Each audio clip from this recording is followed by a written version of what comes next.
Ou boa noite a todos que estejam a ouvir este vídeo. Vou então proceder à gravação do primeiro vídeo sobre a África Oriental.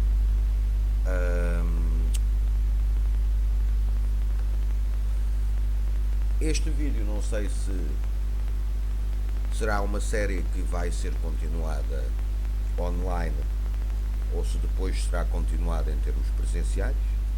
É verdade que nós já estamos numa abertura parcial, mas vamos ver, não sei exatamente em que moldes é que tudo isto vai decorrer, ou vai continuar, ou vai prosseguir, etc. Enfim, tirando isso, vamos então avançar para o segundo tema da história de África,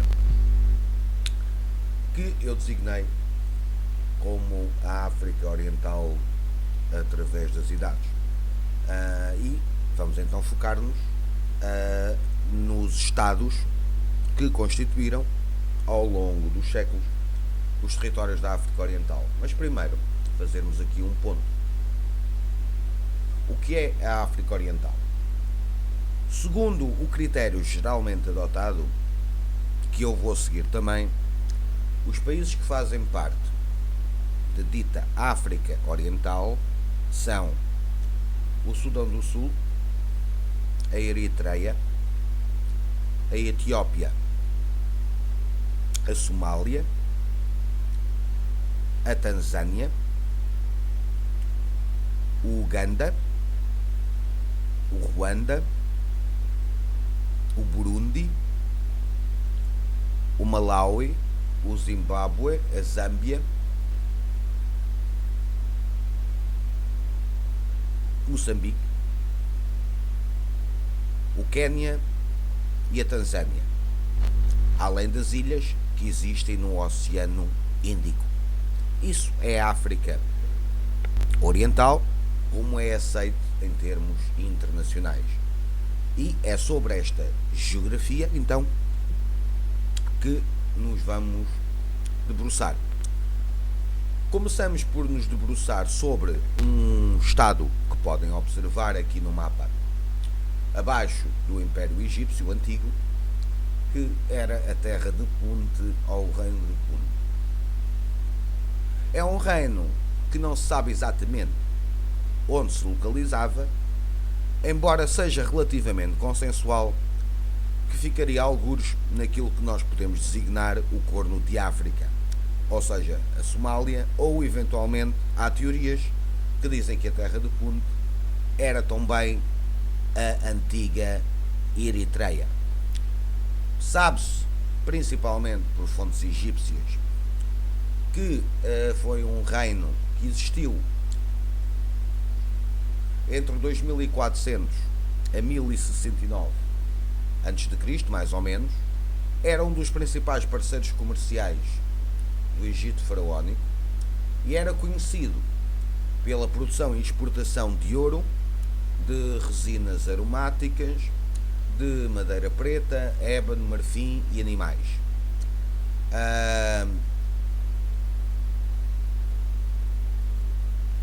Também, por vezes, Punt aparece designado nas fontes egípcias como Tanetcher, ou a terra do Deus.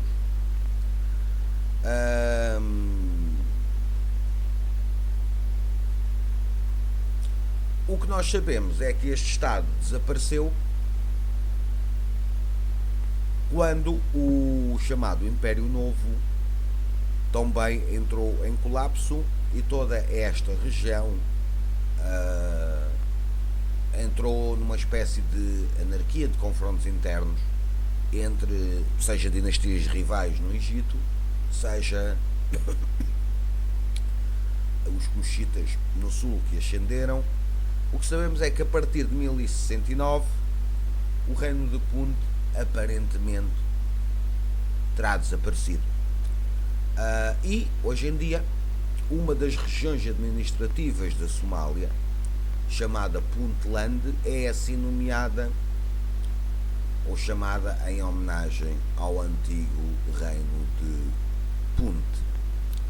Depois, um segundo estado antigo que existiu nesta região foi o reino de Damt ou Damot, que era um reino que se localizava na atual Eritreia e um pouco no norte da Etiópia atual. E julga-se que ele terá existido entre o século X, ou seja, concretamente cerca de 980, até ao início do século V, ao fim do século V, não, ao princípio do século V, ou seja, cerca de 400 a.C. Não há muitos registros sobre este território. Foram encontrados alguns vestígios arqueológicos no norte da atual Etiópia,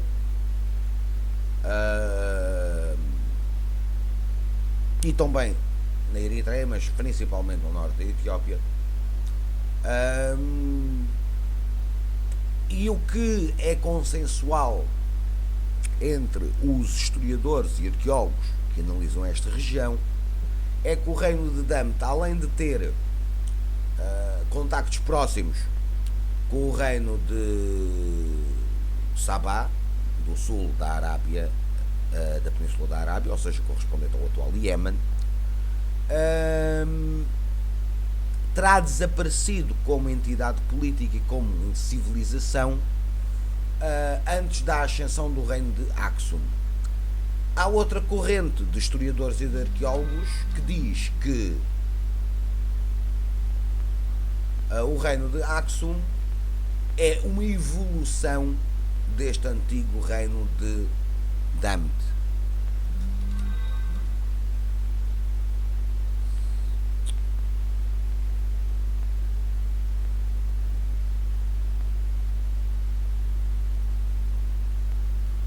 Ora bem, como o reino de Damt desapareceu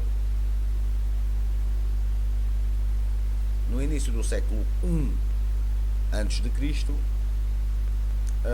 assume-se que, mesmo que o reino de Aksum não seja um estado sucessor, ou antecessor, perdão, um estado antecessor de Aksum, provavelmente é uma entidade política que inspirou os governantes aksumitas a criar o seu estado.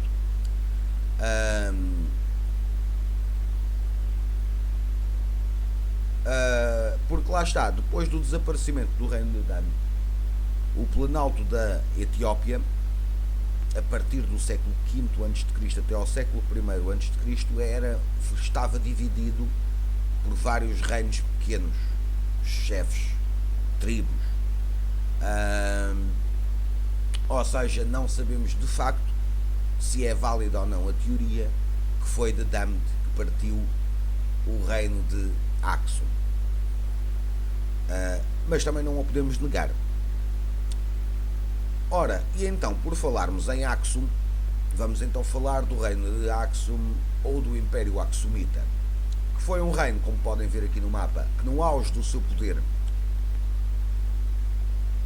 controlava grande parte daquilo que é o norte da Etiópia de hoje, parte daquilo que é o Sudão do Sul, entrava ainda um pouco naquilo que é um bocadinho da Somália e controlava grande parte do sul da Arábia, ou seja, os territórios que atualmente correspondem ao Iémen, fundamentalmente.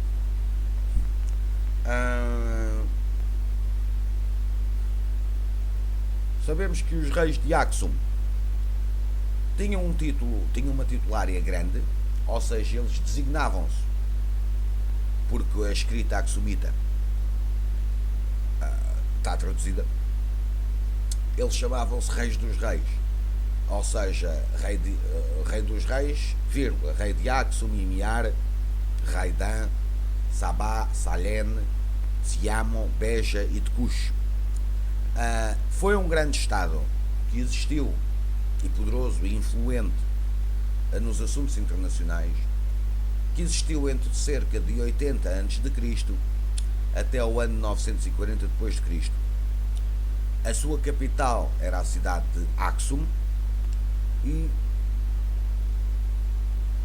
era um território que atuava como intermediário, vamos dizer assim, entre aquilo que era o Império Romano no Mediterrâneo e a Índia e as civilizações indianas e asiáticas no Índico. Sabemos que os governantes axumitas cunhavam a sua própria moeda. Foram eles que acabaram por destruir o reino de Kush a norte e submeter também parte dos seus estados sucessores. Era um estado que intervinha militarmente nos assuntos de outros reinos da Península Arábica e acabou por expandir-se para lá. E o Mani, que é um dos fundadores do zoroastrismo, que morreu em 274 d.C., considerava o Aksum como uma das 4 grandes potências do seu tempo, sendo que as outras eram a Pérsia, Roma e a China. O Aksum continuou a governar o sul da Arábia até ao século VI. Depois perdeu o controle do território. Os Aksumitas são conhecidos por erguerem estelas monumentais, onde os grandes monarcas de Aksum eternizavam os seus feitos. E o auge, vamos dizer assim, do reino foi atingido sob o governo do rei Ezana, que governou entre 320 a 360 depois de Cristo, e foi sobre o seu governo que o Aksum se tornou cristão.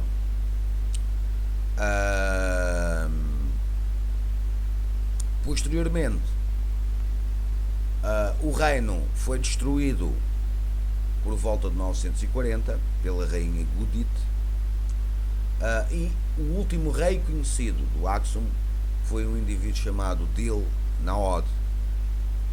O Aksum é importante porque a Etiópia de hoje e depois a própria Casa Imperial da Etiópia reclamava ser descendente destes antigos governantes aksumitas.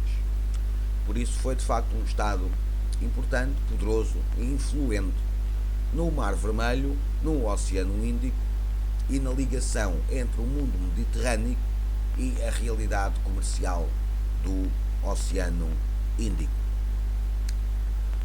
Depois temos um outro reino, que podem ver aqui no mapa marcado a verde, que era o reino de Semien, ou também tratado como o reino de Beta Israel, que ficava naquilo que corresponde ao noroeste da atual Etiópia, e foi destruído em 1627, quando o imperador Susénios I da Abissínia conquistou o território. Segundo a tradição dos judeus da Etiópia, o reino de Semien nasceu no século IV, a partir do momento em que o Aksum se converteu ao cristianismo. Crê-se que o reino é possível que tenha sido criado por um indivíduo chamado Finéias, cerca de 325. E a sua monarca mais importante foi a já aqui falada rainha Judite ou Gudit, que reinou entre 960 até cerca do ano 1000 e que destruiu o Império Aksumita. Ora, porquê é que esta situação ocorreu? Antes da conversão do reino do Aksum, durante o reinado de Ezana, os Aksumitas eram na sua maioria judeus, seguiam a religião judaica. Isto vai remontar àquela história da ligação entre a rainha de Sabá e o rei Salomão, que tiveram um filho, e esse filho foi o Menelik I, que depois migrou para a Etiópia, onde criou um território, um Estado, e de onde também a família imperial da Etiópia reclama ser descendente. Quando houve a conversão ao cristianismo, parte da elite política religiosa do país recusou a conversão, e então acabaram por se juntar sobre este indivíduo, Finéas, que era um aristocrata, e terão fundado o seu próprio Estado, onde se continuou a seguir a religião judaica, dando origem aos chamados judeus da Etiópia, que se não sei se recordam, mas creio que foi nos anos 50 ou nos anos 60 ou 70, já não sei. Não, acho que já foi depois da queda do Império Etíope. No fim dos anos 70, foi no fim dos anos 70 ou no início dos anos 80 que houve uma grande missão secreta no exército israelita que basicamente salvou vários membros da comunidade judaica da Etiópia, porque estavam em vias de ser perseguidos pelo governo militar da Etiópia de caráter comunista, e foi lançada uma grande operação de resgate e de socorro, e eles foram levados para Israel e atualmente são cidadãos de Israel, reconhecidos pelo governo israelita, e grande parte destes beta Israel vivem atualmente em Israel, evidentemente. E há outra lenda associada a estes indivíduos, que é também que eles poderiam ser os descendentes de parte das tribos que foram conquistadas pelos assírios no ano de 720 a.C. e que uma parte deles conseguiram fugir para a África e acabaram por se estabelecer na zona da Eritreia, norte da Etiópia. E pronto, estes eram os temas que eu trazia aqui para esta primeira introdução à história da África Oriental. Espero que tenham gostado e até breve, e continuem a cuidar-se. Obrigado.